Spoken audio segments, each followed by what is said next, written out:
محترم امام سجاد علیہ الصلوۃ والسلام کے جہادی کردار کو بیان کرنے کی کوشش اور سعی کر رہے تھے. یہ کہیں تو بجا نہ ہوگا کہ امام سجاد علیہ الصلوۃ والسلام کی سیرت کو ایک خمسے میں 5 روزہ مجالس میں بیان کرنا اصلاً ممکن نہیں ہے، جیسے کہ آپ لوگوں کو واضح ہو رہا ہوگا کہ یہ وہ امام نہیں ہے کہ جس کی سیرت کو چھپایا جائے. اس کو خوب معاشرے میں بیان کرنے کی ضرورت ہے اور آپ کو خود سے مطالعہ کرنے کی ضرورت ہے. ایک گزارش میں کرنا چاہوں گا، ہمارے سرزمین بلتستان و پاکستان میں، خصوصاً بلتستان میں مطالعہ نہ کرنے کے برابر ہے. ہمارے یہاں مطالعے کا کوئی رواج اور سسٹم نہیں ہے. ہم نے مطالعے کو اپنا عرف نہیں بنایا، اپنا رسم و رواج نہیں بنایا. کم سے کم اگر ہم اپنے بچوں کو رسمی طور پر بھی پڑھانا اور مطالعہ کرانا شروع کریں تو ہمارے بچوں کی حالت یہ نہیں ہوگی جو ابھی ہمارے سامنے موجود ہے. ان کو پڑھانا چاہیے. رہبر معظم فرماتے ہیں کہ میں خود ان کا اپنا گھر کی صورتحال بیان فرماتے ہیں کہ ہم خود سوتے نہیں. رات کو جب تمام امور سے فارغ ہو کر گھر آتے ہیں تو سونے تک، نیند آنے تک ہمارے سارے مطالعے پہ لگ جاتے ہیں. ان کی اپنی زوجہ، خود اور ان کے بیٹے سب کے سب مطالعے میں لگ جاتے ہیں. کوئی دوسرے سے بات نہیں کرتا. ابھی ہم موبائل میں لگ جاتے ہیں. آج جو باتیں تو ہم بھی نہیں کرتے ہیں آپس میں، لیکن ہم موبائل میں لگ جاتے ہیں، ایک دوسرے سے باتیں بھی نہیں کرتے ہیں. اسی طرح جناب علی ہمیں نیند آ جاتی ہے. ایسا نہ ہو. ہاتھ میں کتاب ہونا یہ انتہائی اہم رکھتا ہے. اس کے حوالے سے احادیث اور روایات کے اوپر ہم دیکھ لیں گے تو آپ کو پتہ ہو جائے گا کہ مطالعے کا اتنا ثواب ہے. ہمارے بزرگ علماء نے ابھی یہ مستحب نمازیں، مستحب روزوں کا ثواب کی بجائے اگر ہمیں مطالعہ کرنے کا ثواب بیان کرتے، اگر ہمیں معرفت بیان کرنے کا ثواب بیان کرتے، اگر ہمیں اپنے زمانے کا امام شناسی کا ثواب بیان کرتے تو ہماری نسل کچھ اور ہوتی. ہمارا یہ جو جہد ہے معاشرے کا یہ کچھ اور ہوتا. لہٰذا ہمارے لیے وہ بیان نہیں کیا گیا. آج ہمارے معاشرے میں یہ سسٹم پایا نہیں جاتا. مطالعہ ہونا چاہیے. آپ ایران میں جائیں، ابھی کسی بھی ملک میں جائیں تو مسجد کے ساتھ ایک چھوٹی سی لائبریری بھی وہاں پر موجود ہے. مسجد میں آدھا گھنٹہ پہلے آتے ہیں، پڑھتے ہیں. ہم نمازیں زیادہ سے زیادہ، بعض کم آتے ہیں نماز سے، اذان سے پہلے آنے والا نمازیں پڑھتے ہیں. نماز سے بھی زیادہ مطالعے کا ثواب ہے. آپ کو حدیث معلوم ہے کہ 1 گھنٹے کا مطالعہ روایات میں ہے، اور اس روایت میں نے خود تحقیق کیا، روایت صحیح بھی ہے. اسے نہیں ہے کہ روایت ضعیف ہو، صحیح ہے. اور اس میں 70 سال کی عبادت کے برابر قرار دیا گیا 1 گھنٹے کا مطالعہ. ہم اس کی طرف جاتے ہی نہیں ہیں. ہمارے اکثر لوگوں کو پڑھنا ابھی نہیں آتا ہے، لکھنا ابھی نہیں آتا ہے. اکثر لوگوں کو قرآن بھی پڑھنا نہیں آتا ہے. یہ معاشرے کی شکایات ہیں جو ہم ایک دوسرے سے کرتے ہیں، لیکن ان کو عملی جامہ پہنانے کی ضرورت ہے. ان کے لیے مجاہدین آئے آگے، جناب علی اہل درد حضرات، اہل علم حضرات سامنے آ کر ان مسائل کو حل کرنا چاہیے. تو امام سجاد علیہ الصلوۃ والسلام نے ایک اہم کام جو انجام دیا وہ اپنے زمانے کے نسل کو تربیت دینا. ابھی بیان کریں گے امام سجاد علیہ الصلوۃ والسلام کی تربیت کی روش اور طریقہ کیا تھا. امام سجاد علیہ الصلوۃ والسلام نے اس معاشرے میں جو آپ نے کچھ حد تک جان لیا، اس شامی معاشرے میں، اس مدینے والا معاشرے میں اپنے نسل کو تربیت دینے کے لیے جو راستہ اختیار کیا وہ سب سے پہلا راستہ احادیث کے ذریعے. سب سے پہلے خود امام سجاد امام ہونے کے باوجود معاشرے کی اصلاح کے لیے اپنے نانا رسول خدا کی احادیث کو سنایا کرتا تھا، مولا علی کی احادیث کو سنایا کرتا تھا. ابھی ہمارے یہاں کوئی ایسا رسم ہے حدیث خوانی. آپ دیکھیں قرآن اور حدیث میں کوئی فرق نہیں ہے نا. ایک کو سکل اکبر کہا جاتا ہے، ایک کو سکل اصغر کہا جاتا ہے، ایک کو قرآن صامت کہا جاتا ہے، ایک کو قرآن ناطق کہا جاتا ہے. کوئی فرق نہیں. لیکن ہم نے قرآن کو ثواب کے لیے تھوڑا کچھ پڑھا ہے، ابھی بھی پڑھاتے ہیں، لیکن کبھی ہم حدیث کو ثواب کے لیے بھی نہیں پڑھیں گے. حدیث کے ساتھ جو ظلم ہوا، حدیث کے ساتھ ہم شیعوں نے جو ظلم کیا، اور اہل سنت نے تو بہت بڑا ظلم کیا ہے. 100 سال حدیث پر پابندی لگا کر رکھ دی. 100 سال کہ جس میں کبائر صحابہ و کبائر صحابیات سب دنیا سے چلے گئی. اس کے بعد کوئی بزرگ صحابہ نہیں ملتا تھا جس سے ہم حدیث سنیں. تابعین، ایک خود معصوم ہوتا ہے، اس کو دیکھنے والا صحابہ، صحابہ کے بعد تابعین، تابعین کے بعد تابع تابعین. یہ علمی اصطلاحات ہیں. تو تابعین موجود تھے، صحابہ بھی موجود نہیں تھے. اس کے بعد جا کر عبد الملک نے جا کر، عبد العزیز نے جا کر اس راستے کو بند کر دیا. کھول دیا دوبارہ، وہ جو راستہ بند کیا گیا تھا اس کو دوبارہ کھول دیا گیا، ہم نے بند کر دیا ہے۔ ہم ثواب کی خاطر بھی احادیث کو پڑھتے نہیں۔ اصول کافی کو کس نے پڑھا ایک مرتبہ؟ مثلا قرآن کو تو بہت سارے نے پڑھا ہے، اور آپ میتوں کے لیے بھی پڑھتے بھی ہیں، ہم بھی پڑھاتے ہیں، پڑھتے بھی ہیں، لیکن ایک مرتبہ اصول کافی کو پڑھایا گیا ہو یہ میں نے کبھی سنا نہیں ہے، شاید آپ لوگوں نے سنا ہوگا۔ من لا يحذر الفقی کو ہم نے کبھی پڑھایا ہو، صرف ترجمہ بھی نہیں ہو، صرف پڑھایا گیا ہو بھی پتہ نہیں۔ اکثر لوگوں کو، اکثر شیعوں کو کتب اربعہ کا نام تک پتہ نہیں، ہاں جو متی شیعی کتب سامنے ذر بنا 4 ہے ان کا نام پتہ نہیں، اکثر شیعوں کو 4 کتابیں ان کا نام پتہ نہیں ہے، مصنف کا پتہ نہیں ہے، اس کے اندر کتنی احادیث سے پتہ نہیں۔ 45,800 احادیث اگر پڑھائے اس معاشرے کے لیے تو کیا انقلاب آئے گا، کیا انقلاب آئے گا، 45,000 احادیث، لیکن ہم ان کو پڑھاتے بھی نہیں ہیں، ہم ایسی زحمات والے کام کرتے نہیں۔ لہذا احادیث کو خوب پڑھنا چاہیے، جیسے کہ ہزاروں احادیث ہے کہ خود معصوم نے احادیث کو پڑھانے کی خاطر، خود معصوم ہے لیکن امام آپ سے ماقبل امام کے احادیث سناتے تھے، رسول خدا کے احادیث سناتے تھے۔ آپ نے سنا ہے نا، قال عن ابی، قال عن ابیہ عن ابیہ، قال عن ابیہ عن ابیہ، پھر قال رسول اللہ، پھر قال جبرائیل، پھر قال اللہ تعالی۔ ہم اس طرح کی باتیں کرتے ہیں، لہذا پڑھنے کی ضرورت ہے۔ امام سجاد کی پہلی روش جس کے ذریعے اس زمانے کے ساتھ مقابلہ کیا وہ احادیث نبوی ہے، وہ احادیث علوی ہے، وہ احادیث حسنی ہے، وہ احادیث حسینی ہے۔ ان احادیث کو پڑھایا معاشرے کے لوگوں کو، سکھایا معاشرے کے لوگوں کو، کہا کہ ان احادیث کو پڑھو تو آپ کو اسلام سمجھ میں آ جائے گا اگر اسلام محمدی کو چاہتے ہو۔ لہٰذا ان کو خوب پڑھایا امام علیہ السلام نے۔ آپ کی حدیث ایک الگ، اس کے بعد خود سے جو اقدام کیا، سب سے پہلے کتابیں لکھنا شروع کر دیا۔ کیا آپ کو معلوم ہے امام سجاد کے اپنے دست مبارک سے لکھی ہوئی کتابیں ہمارے پاس موجود تھی اس وقت بھی، دست مبارک سے؟ بہت کم امام ہیں کہ جن کے اپنے دست مبارک سے لکھی ہوئی کتابیں ہم تک پہنچی ہو، لیکن امام سجاد علیہ السلام کے خود دست مبارک سے لکھی ہوئی کتابیں ہم تک پہنچی ہے الحمدللہ، لیکن کبھی آپ نے ان کا شاید نام بھی نہ سنا ہوگا۔ مثلا ان میں سے ایک جو مشہور ہے رسالۃ الحقوق، سب کے حقوق بیان کیے، اعزاب و جواری سے لے کر ہمسایہ، استاد، شاگرد، باپ، والدین، بچے، سب کے حقوق بیان کیے ہیں۔ یہ ابھی ہیومن رائٹس جو بنایا ہے انہوں نے، یہ تو ابھی کتنے سال ہو گئے، 1948 اور 47 میں بنایا ہے، آج سے 1400 سال پہلے امام سجاد نے سب کا ملکی حقوق بھی بیان کیا ہے، ملک سے شروع کیا ہے، شہر، ہمسایہ، باپ، بیٹے، استاد، پھر اعزاب و جواری، زبان کا کیا حق ہے، پیروں کا کیا حق ہے، کان کا کیا حق ہے۔ دیکھو یہ وہ ہر بار ہم پڑھتے نہیں ہیں اس طرح کے، یہ ہم کبھی نہیں پڑھیں گے۔ اس کے بعد امام سجاد علیہ السلام نے اپنا نظریہ، یہ اہم ترین نقطہ ہے حضرات گرامی، اہم ترین نقطہ امامت و ولایت کو دعاؤں کے حوالے کر دیا، اور موقع نہیں ملا۔ امام علیہ السلام نے اپنا مطمع نظر، اپنا نظریہ کو دعاؤں کے حوالے کر دیا، اور آج ہمارے دعاؤں کی صورتحال آپ دیکھیں۔ ہمارے ہاں دعا کیوں مانگتے ہیں؟ بچے چاہے تو دعا مانگتے ہیں، کوئی چیز ضرورت پڑی تو دعا کرتے ہیں، ورنہ دعا نہیں کرتے ہیں۔ یہ ہم نے اماموں کے دعا کا تبدیل کر دیا، ہم نے اپنی طرف سے تبدیل کر دیا ہے۔ صرف دعا کس لیے؟ اپنے کوئی ضرورت ہو تو نہیں۔ اہل بیت کے دعاؤں کو دیکھو، کسی ایک دعا میں بھی اپنے لیے اولاد کو نہیں مانگا، اپنی ذاتی حاجت کو اللہ کے سامنے پیش نہیں کیا ہے، جو دعائیں ہم تک منقول و معصور ہے۔ ساری دعائیں اپنی ہدایت کے لیے، اپنی اصلاح کے لیے اور تقرب اللہ کے لیے، خدا سے قریب ہونے کے لیے۔ دعا کا معنی بھی کیا ہے؟ پکارنا۔ کس لیے پکارتے ہیں؟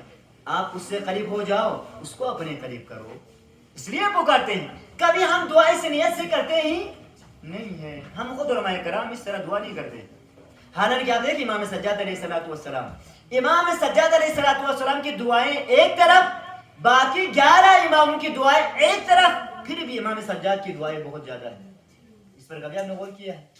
باقی تمام میں، بلکہ یہ کہہ سکتا ہوں تمام معصومین کی دعائیں ایک طرف، امام سجاد کی دعائیں ایک طرف کریں گے تو امام کی دعائیں زیادہ نظر آ جائیں گی آپ کو۔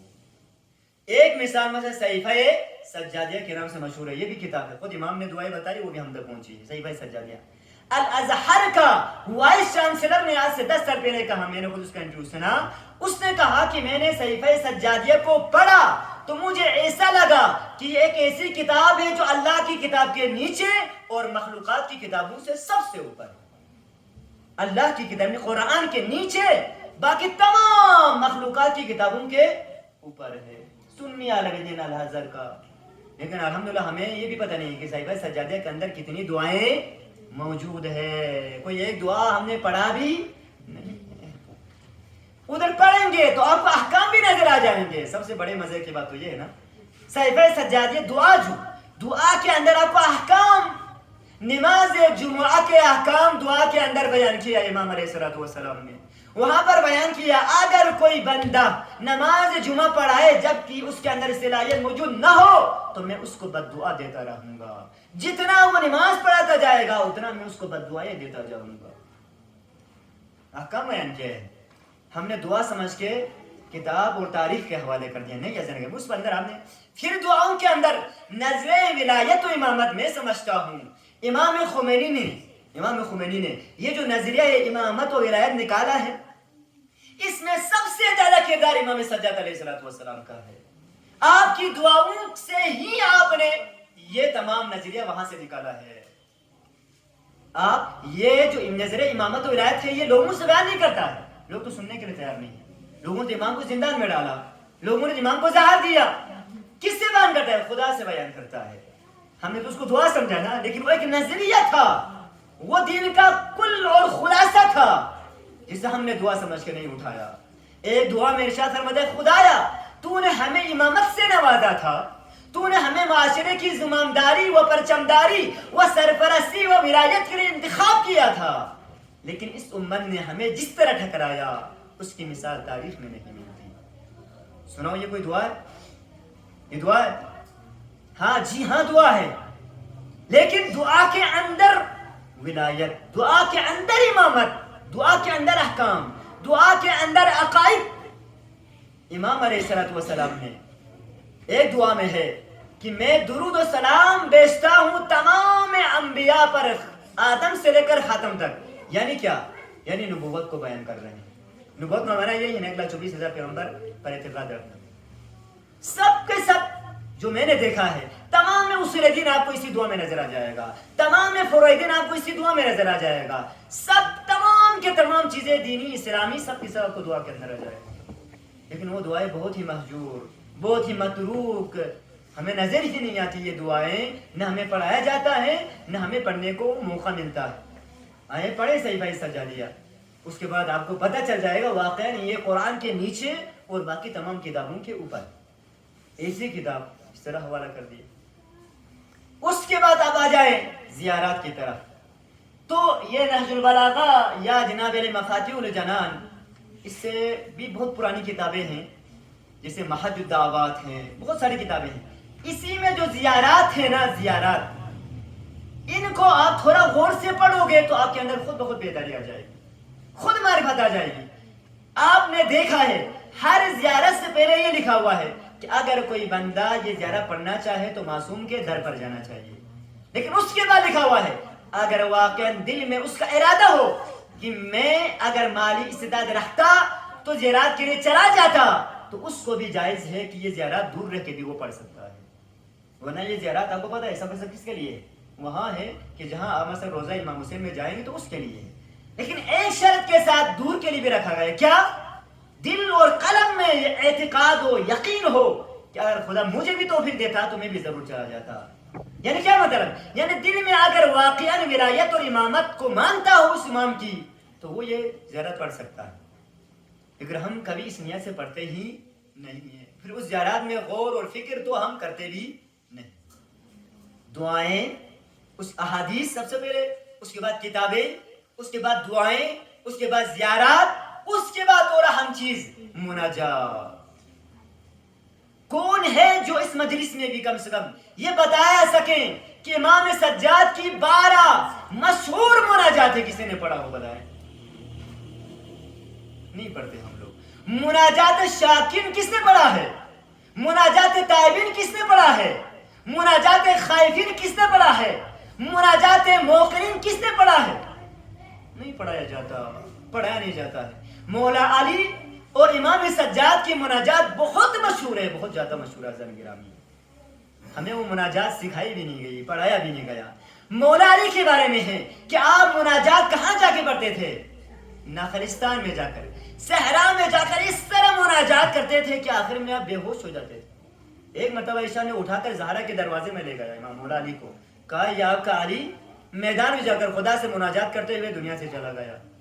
زہرا مرضی نے کہا مجھے یہ خبر دینے کی ضرورت بھی نہیں ہے، علی کے بارے میں مجھے خود معلوم ہے، علی دنیا سے چلا نہیں گیا۔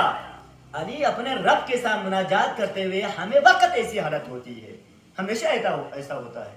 تم نے یہ سمجھا ہے کہ علی دنیا سے چلا گیا؟ نہیں، علی کی یہ حالت ہمیشہ ایسی رہتی ہے۔ اب بتائیں آپ اور میں کس نے اس طرح کا مناجات کیا ہے؟ کس طرح کبھی خدا سے اس طرح ہم نے مانگا ہے؟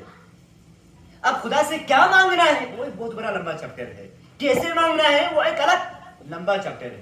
عبداللہ جوادی عملی کی کتاب ہے نہج البلاغہ کی طرح آداب الدعا، اس کو پڑھو تو وہاں پر آپ کو یہ ساری چیزیں مل جائیں گی۔ مناجات ہم یہ کام نہیں کرتا عزیزان گرامی۔ زیارات کے اندر ایک زیارت ہے، زیارت ائمہ جماعت المؤمنین۔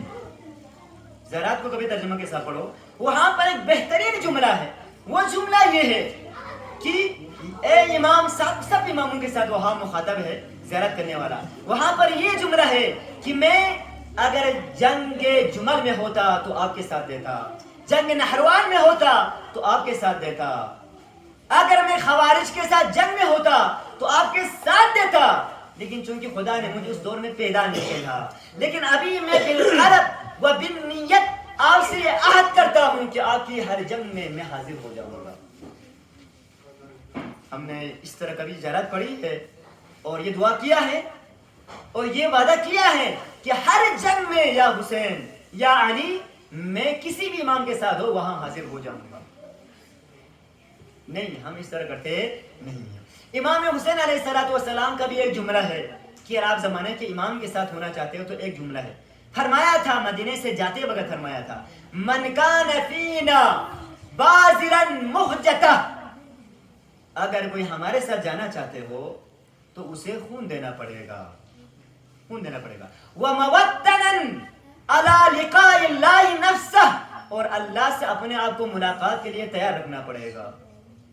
اگر ایسا ہے تو فَلْيَرْحَلْ مَعَنَا، آؤ حسین کے ساتھ چلو۔ حسین کے ساتھ جانے کے لیے آپ کو یہ دو چیزوں کے ساتھ، دل کا خون اور خدا سے ملاقات کا اشتیاق، ان دو چیزوں کے ذریعے آپ امام حسین کے ساتھ ہو سکتے ہیں، امام حسین کے راہی ہو سکتے ہیں، امام حسین کی معیت و مشیت میں آپ آگے بڑھ سکتے ہیں۔ اسی لیے ایک مشہور واقعہ بھی ہے کہ کسی مقام میں پہنچے تھے امام علیہ السلام، ایک شخص آیا، عبید اللہ ہے جوفی کے نام سے مشہور شخص، وہ امام علیہ السلام کے پاس آیا اور عرض کرنے لگے یا حسین میں نے سنا آپ قیام کر رہے ہیں، آپ کا قیام بہت ہی اچھا، بہتر یزید کے خلاف قیام کرنا، تو یہ کیا ہوا؟ میں گھوڑا لایا ہوں، میں تلواریں لایا ہوں، میں درہم و دینار لایا ہوں، میں پیسے اور مال لے کر آیا ہوں تاکہ آپ میرے پیسوں کے ذریعے جہاد کرو، میرے تلوار کے ذریعے جہاد کرو، میرے گھوڑے کے ذریعے جنگ لڑو یزید کے ساتھ، یہ سب کچھ میں آپ کے لیے دے رہا ہوں۔ تو امام حسین علیہ السلام نے اسے ایک سوال کیا، آقا عبید اللہ، آپ خود آنا چاہتے ہیں یا یہ مال اور درہم و دینار و تلواریں دینا چاہتے ہو؟ تو اس نے کہا یا امام معذرت کے ساتھ میں خود تو نہیں آ سکتا ہوں، لیکن یہ درہم و دینار و گھوڑے و تلواریں میں دے کے جانا چاہتا ہوں۔ تاریخی جملہ کا امام نے فرمایا اے عبید اللہ جوفی، یہ اپنا مال خود واپس لے کر جاؤ، مجھے تجھے تو چاہیے، مجھے تیرا وجود چاہیے، مجھے آپ چاہیے، نہ کہ تیرا مال اپنے ساتھ بیچ دو، لیکن مجھے تیرا حضور شرط ہے، مجھے تو چاہیے۔ ابھی بھی بہت سارے لوگ ہیں نا بڑے بڑے کہتے ہیں بھائی ہم تو مدد کرتے ہیں، مالی مدد کرتے ہیں، خدا قبول کرے کافی ہے، ہمارے پاس کاروبار کی وجہ سے آنے کا ٹائم نہیں ہے۔ بہت سارے لوگ کہتے ہیں، اپنے آپ کو مقدس ظاہر کرتے ہوئے کہتے ہیں کہ ہمارے پاس پروگراموں کے لیے یا کوئی اہم دینی کام ہو تو ہمارے پاس آنے کے لیے تو ٹائم نہیں ہے، یا ہم نوکری کر رہے ہیں، جائیں گے تو گورنمنٹ ایکشن لے گا تو نقصان ہے، لیکن ہم اپنی مال دینے کے لیے تیار ہے، وہ بھی دیں گے مال امام، نہ کہ اپنی طرف سے کوئی مال، بلکہ وہ مال بھی دیں گے مال امام جو ان کو پر واجب ہو چکا تھا، اسی کو بڑا احسان سمجھ کر اپنی جان چھڑانا چاہتے ہیں۔ عزیزان گرامی، امام حسین نے کہا نہیں، مال نہیں، جان چاہیے، مال نہیں، حسین کو آپ چاہیے۔ آپ کا مال جنت میں بھی جانا ہے کیا؟ آپ کا گھوڑا جنت میں جائے تو کیا ہو گیا؟ آپ کی تلواریں جنت میں جائیں تو کیا ہوا؟ حسین آپ کو کمال تک پہنچانا چاہتے ہیں، حسین آپ کو جنت تک لے جانا چاہتے ہیں، حسین آپ کو اپنے رب تک لے جانا چاہتے ہیں۔ آج ہم حسین کے لیے بریانی دینے کے لیے تیار ہیں، آج ہم حسین کے لیے سبیلے لگانے کے لیے تیار ہیں، آج ہم حسین کے لیے دسترخوان بچھانے کے لیے تیار ہیں، زنجیر زنی کے ذریعے خون تک بہانے کے لیے تیار ہیں، لیکن حسین کے ساتھ جانے کے لیے تیار نہیں۔ کامیاب وہ ہے کہ جو حسین کے ساتھ جانا چاہتا ہے، مال کچھ بھی نہ ہو۔ اصحاب حسین کے ساتھ کیا مال تھا، کیا تلواریں تھی، کیا گھوڑے تھے، کیا درہم و دینار تھے، کچھ بھی نہیں تھا، لیکن خود آ گئے میدان میں۔ حضور در صحن کہا جاتا ہے اس کو، خود میدان میں قدم رکھے تو اللہ اس کو چاہتا ہے، آپ کے مال کو نہیں چاہتا ہے، خود کو چاہیے۔ اگر آپ ساتھ دیں گے حسین کے تو آپ کامیاب ہیں، آپ مال دے کر اپنا جان چھڑانا چاہتے ہیں تو حسین بھی آپ کے مال سے جان چھڑانا چاہتے ہیں۔ یسوع سے قبول نہیں کیا وہ جلس، ہم جیسا کوئی لالچی عالم دین ہو تو مال بھی قبول کریں گے۔ ایک مسئلہ یہی ہے پھر علماء کے ساتھ، علماء کو بھی مال چاہیے، مال مل گیا تو کہیں گے کوئی بات نہیں، آپ کی مجبوری ہے، خود بتائیں گے آپ کی مجبوری ہے، کوئی مسئلہ نہیں ہے آقا، آپ ہمیں مال دے دیں، کام ہم کر رہے ہیں میدان میں۔ نہیں عزیزان گرامی، ہمیں آپ چاہیے، آپ لوگوں کو ہم چاہیے، حسین کو آپ چاہیے۔ آپ بچوں کو مجلس میں بیچ کر خود گھر میں بیٹھ کر حسین حسین کہتے ہو، یہ کامیاب نہیں۔ آپ آنا چاہیے مجلس میں، ہاتھ میں آپ عصا لے کر مجلس میں آ جائے تو حسین کی زہرا آپ کو سلام پیش کرے گی۔ 80 سالہ 90 سالہ بوڑھا مجلس میں آ جائے تو حسین کی ماں آپ کو سلام پیش کرے گی، لیکن خود بیٹھ کر کہتے بچوں سے جاؤ، وہ بھی کس لیے گھر میں شور کرتے ہیں، اس لیے بچوں کو جا کے حسین کی مجلس میں بھیج رہے ہو شور کرنے کے لیے، مثلا بالفرض نہیں عزیزان کرام، ایسا کام نہیں چلے گا، بلکہ اس طرح ہمیں کرنا پڑے گا کہ ہمیں خود کو اپنا وجود اللہ کے حوالے کرنا پڑے گا، حسین کے حوالے کرنا پڑے گا۔ جو بھی قیمتی ترین چیز ہے، جیسے حسین نے دیا ویسا تم دو، تو جیسے حسین نے دین بچایا ویسے تم بھی بچا پاؤ گے، جیسے حسین نے کیا ویسے تم کرو گے، تو حسین نے دین زندہ کر دیا تو تم بھی دین زندہ کر سکتے ہو۔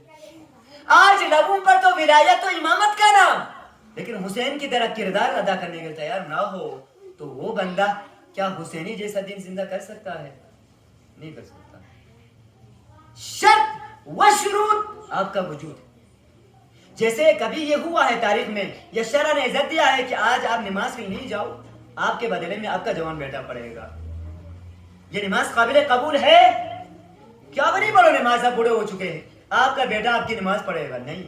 آپ سے کہا کھڑے ہو کر پڑھو، نہیں تو کرسی میں بیٹھو، نہیں تو بیٹھ کر پڑھو، نہیں تو لیٹ کر پڑھو، دائیں طرف دائیں طرف، بائیں طرف بائیں طرف، ہر حال میں نماز ترک نہیں ہے، نماز چھوڑ نہیں سکتے ہیں، تو حسین کو چھوڑ سکتے ہو؟ ارے جس نے نماز کو بچایا اس کو کیسے چھوڑ سکتے ہو؟ ارے جس نے زکات بچایا اسے کیسے چھوڑ سکتے ہو؟ ارے جس نے کعبہ بچایا اسے کیسے بچا سکتے ہو؟ کیسے چھوڑ سکتے ہو؟ حسین نے بچایا کعبہ۔ علامہ اقبال نے بھی فرمایا تھا، شعر ہے، اگر سر شہادت کی تفسیر ہو جائے، اگر سر راز شہادت کی تفسیر ہو جائے، مسلمانوں کا کعبہ روزہ شبیر ہو جائے۔ ایک کاش اقبال کہہ رہا ہے، میں دیکھ رہا ہوں کہ یہ مسلمان اپنے کعبے کو کب حسینیت میں تبدیل کریں گے۔ جس دن اس مزین مسلمانوں نے خانہ کعبہ کو حسینیت میں تبدیل کریں گے، اسی دن دنیا کے اندر انقلاب برپا ہو جائے گا۔ محمد وآل محمد صلی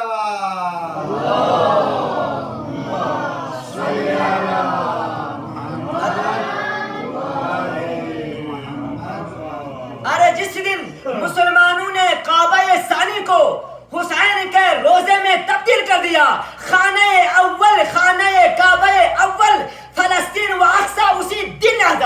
جائے گا, اسی دن آزاد ہو جائے گا. اتنے عرصے کیوں بیت گیا؟ اسی انتظار میں کہ آپ اس کعبے کو جو مسلمانوں کے ہاتھوں میں ہے, چلو وہ تو کس کے ہاتھ میں ہے؟ یہودیوں کے ہاتھ میں. لیکن یہ جو کعبہ آپ مسلمانوں کے ہاتھوں میں ہے, اس کو تو روزہ شبیری میں تبدیل کرو, اس کو تو رزم شبیری میں تبدیل کرو, اس کو تو مشن شبیری میں تبدیل کرو. کیوں؟ کل کے شبیر نے بھی اس خانہ کعبہ کو بچایا ہے.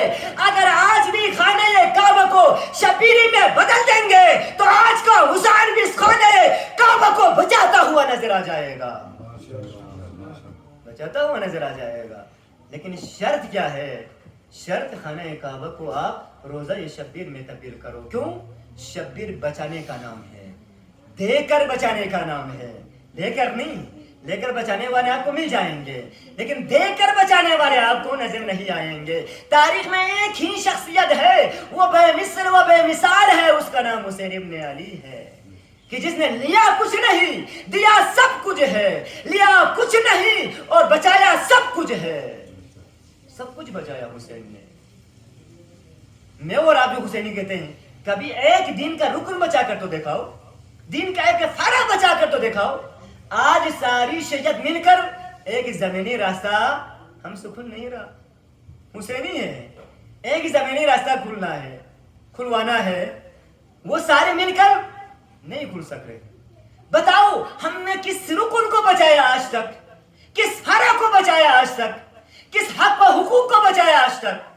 کون سا نظریہ امامت و ولایت کی تبلیغ کی, صدور انقلاب کی بات کی, تاغوت ستیزی کی بات کی, مظلوموں کے حق میں بات کی؟ کب؟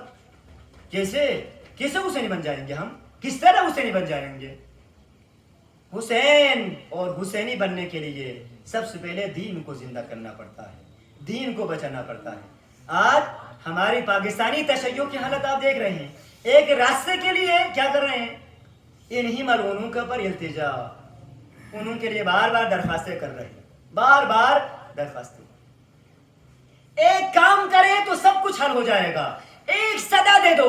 آج تم نے ہمارے حسین کے لیے راستہ بند کر دیا ہے, کل سے آگے تم اور تمہاری نسل کے لیے ہمارے گھر بھی بند ہو جائیں گے, ہمارے شہر بھی بند کر دیے جائیں گے, ہمارے صوبے بھی بند کر دیے جائیں گے. پھر پتہ چلے گا بند گلی میں کون ہے, پھر پتہ چل جائے گا راستے جن کے پاس نہیں ہیں وہ کون ہے, جن کے پاس راستے ہیں وہ کون ہے. ارے ہم تو وہ ہیں جو دریاؤں سے راستہ بنا کر گزر کرتے ہیں. ارے ہم تو وہ ہیں جو اے متوا فن فجرت من حسنتا عشرت عینا, ہم نے وہ ہے کہ جو پتھر سے ایک آنچ ماری تو وہاں سے 12 چشمے پھوٹ پڑے. ہم تو وہ ہیں, ہم تو وہ ہیں سارے شہید ہو گئے, خیمہ گاہ جلائے گئے, لیکن راستہ نہیں بند ہوا بلکہ راستہ کھل گیا. شام اور کوفے میں حسین کا پرچم بلند ہو گیا.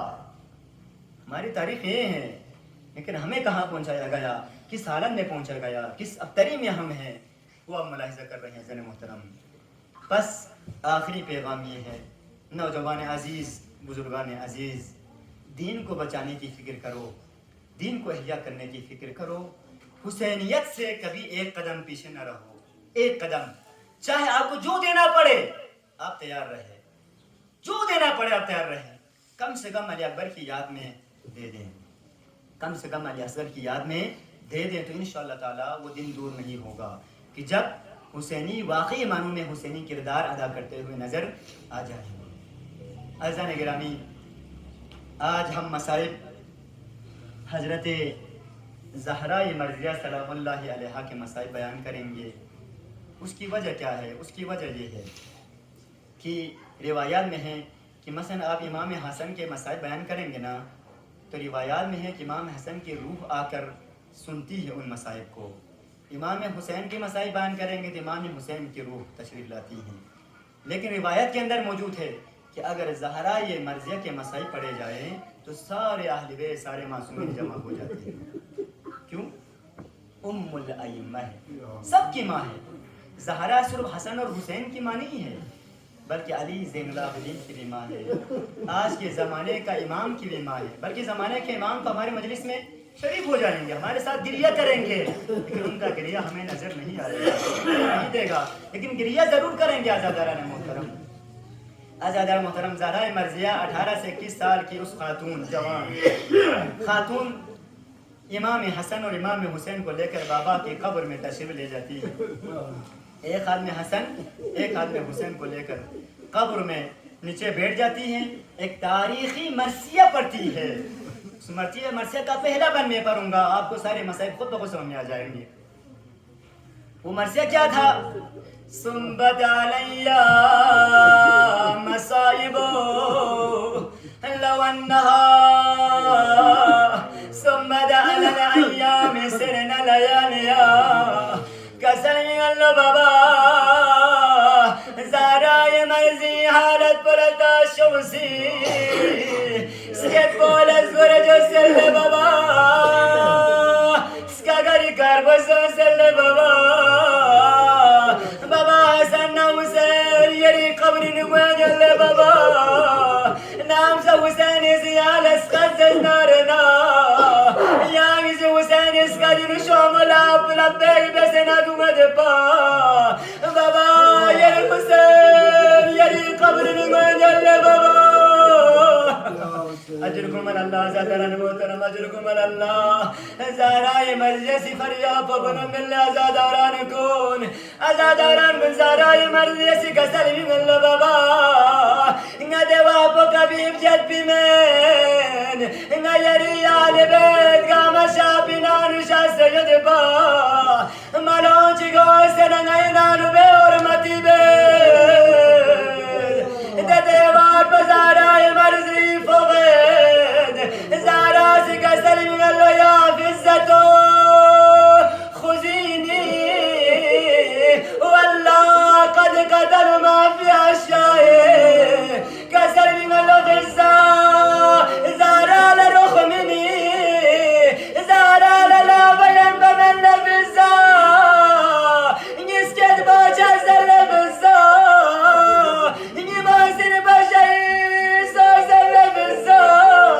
اجرکم اللہ اجرکم اللہ. زہرا مرضی مصیبت میں لگا سلکون اجرکم اللہ. فزا سی زہرا من زہرا مرضی دولت سرائی کیوں مجھے شما یہ سوال بلو کسل من اللہ آئین ابن امی علی غار شاسد فزا میں کسل من اللہ زہرا دشمن کنی سی جی مولا رسی چیزنا امیر المومنین درباری کرزد دیگرو کانا یم بزارا خوری کتون پی سران مصیبت کنی گام بجیر ریوانا کوئی درباری راللہ.